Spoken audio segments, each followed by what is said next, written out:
Eh bien, bonjour et bienvenue sur siphon.fr pour ce nouveau test de la semaine. Alors, cette semaine, on teste le Dopod 2014.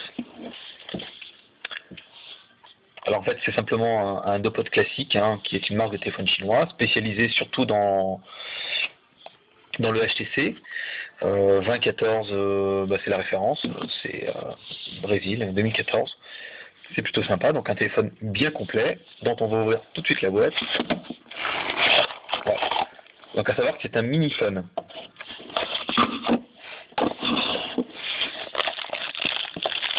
Le contenu de la boîte, une jolie housse, un câble data, donc une espèce de micro USB bien chinoise, kit piéton, pareil, même connectique, un chargeur secteur USB avec l'adaptateur pour la prise européenne,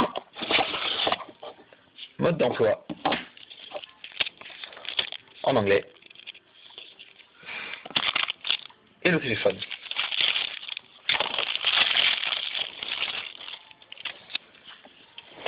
Alors qu'est-ce qu'on peut se dire de ce petit téléphone? Il est sympa, il rappelle fortement le design des premiers HTC, mais bon, maintenant on peut plus vraiment parler de design unique parce que tous les téléphones en fait reprennent ce design.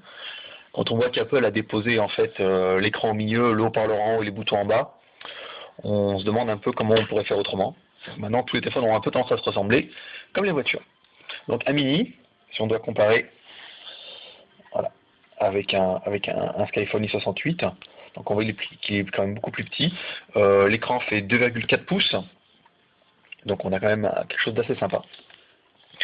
Donc derrière, on a marqué évidemment la chinoise, 12 millions de pixels. Non, c'est 0,3 devant, derrière. Appareil photo avec flash. Le haut-parleur. La connectique vers le haut. La petite antenne qu'on ouvrira tout à l'heure. Et la caméra pour la visio. Voilà, donc je vais vous ouvrir l'antenne. Donc en fait, le téléphone est équipé de la télé analogique, sauf pour la France. Évidemment, nous avec notre format CCAM, on ne peut pas avoir de la télé sur le téléphone chinois, donc ça sera bien pour la radio si vous voulez avoir une meilleure qualité, mais ça ne sera pas exceptionnel. Donc, deux cartes SIM, la une, la 2, et un slot pour micro SD. Donc nous, on met toujours une carte micro SD dedans. Ça nous permettra de mettre des vidéos plus rapidement.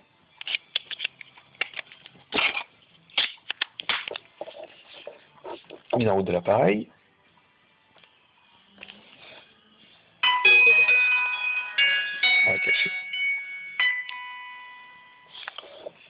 Voilà. Donc là, on reprend un menu. Au premier allumage, on pourrait vraiment croire que c'est du Windows, avec un menu 3D qui est quand même plutôt sympa, assez animé. Donc, caméra en façade, comme on l'a fait voir tout à l'heure, et la caméra derrière. Alors le flash, je ne sais pas comment ça marche. Options, réglage image, réglage effet, stockage. Alors en fait non, on pourrait croire que c'est un Windows, en fait non, c'est un système propriétaire. La traduction est quand même plus que correcte.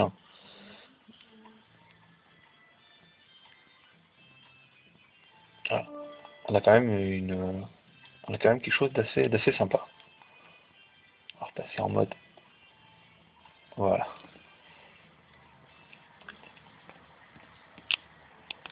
Donc un logiciel propriétaire qui fonctionne plutôt pas mal avec la 3D, qui permet de gérer les doubles SIM. C'est vrai que je me demandais après comment on pourrait gérer la double SIM avec du Windows, vu que c'est pas prévu pour ça.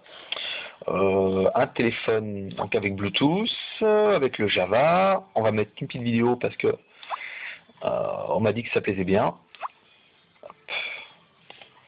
On va mettre celle-là, la première. Donc jouer, toujours.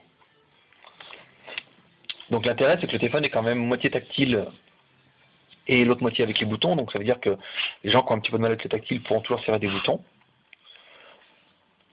Donc l'accéléromètre, sans problème. On a vraiment les vidéos en plein écran.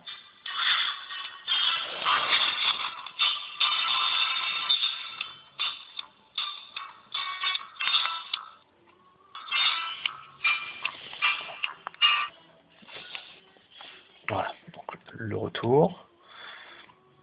Accès direct pour la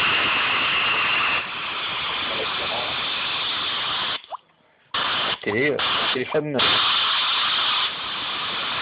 On va arrêter le carnage. C'est un téléphone qu'on essaie en Chine et ça marche correctement. Hein. Ça marche comme une petite antenne de téléphone. En Chine, ils sont plutôt bien couverts au niveau télé analogique. Donc on arrive à voir la télé. Ça sera plus sympa pour nous pour la radio. Donc les paramètres des jeux. Donc c'est toujours un téléphone qui est ouvert en Java 2. Donc on pourrait installer pas mal de jeux. Multimédia. Donc toujours avec les boutons. La radio, télé analogique.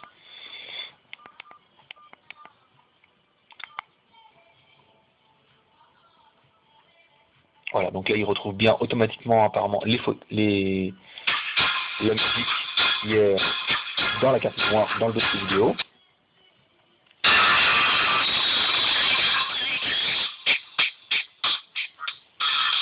Ça envoie quand même pas mal hein, pour un téléphone.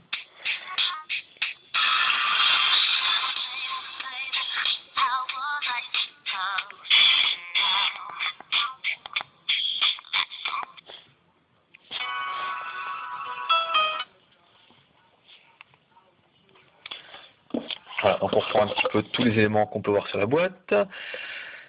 Alors, avec l'accéléromètre, le Bluetooth, la messagerie instantanée, double SIM simultané, le FM, la fonction caméra, la fonction réseau, MP3, MP4, la TV et le Java. On revient un petit peu à l'appareil, on y reste un petit peu de temps, on en est qu'à 6 minutes. Ça passe encore sur YouTube. Hop.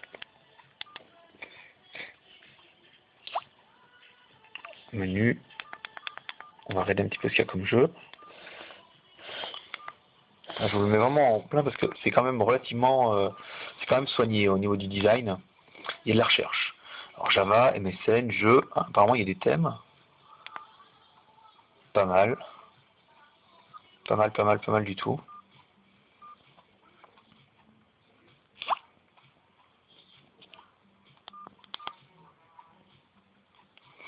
Alors, sushi magique.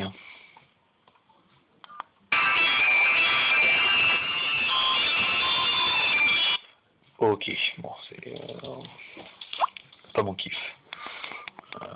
Jeu, profil utilisateur, un supplément. Raccourci, on va regarder un petit peu vite fait dans les suppléments qu'on a. Calculatrice, convertisseur de devises, chronomètre, e-book et Bluetooth. Donc, on va reprendre un petit peu le téléphone pour voir. Voilà, donc on trouve bien la SIM 1 et la SIM 2, les contacts et enregistrer un nouveau contact. Voilà pour ce petit tour d'horizon de ce téléphone. Donc bah quand même plutôt sympa hein, quand on voit par rapport à la taille d'un téléphone, assez compact, assez petit, léger, il a quand même bien le Bluetooth, toutes les fonctions qu'on peut attendre d'un téléphone. Une bonne traduction française, ça sera vraiment un intérêt. Le double SIM qui va plaire, je pense, de plus en plus l'année prochaine. Ce qui démontre bien que les Chinois peuvent nous faire vraiment des appareils plutôt sympas, assez design. Voilà, c'est noté ici, on peut peut-être pas le voir, Miniphone TV, donc en Java, sans problème, avec un petit flash. Un petit produit d'appel sympathique, nous on va vendre 99 € avec les frais de port et dédouanés. Voilà, donc n'hésitez pas à laisser des commentaires, à vous abonner sur la vidéo YouTube et à retrouver ce test dès lundi ou mardi sur le site siphon.fr. Et vous pourrez acheter sur notre boutique en ligne, Desktop Boutique ou indb.fr. Voilà, écoutez, je vous souhaite une bonne semaine et je vous dis à la semaine prochaine pour un nouveau test. Merci.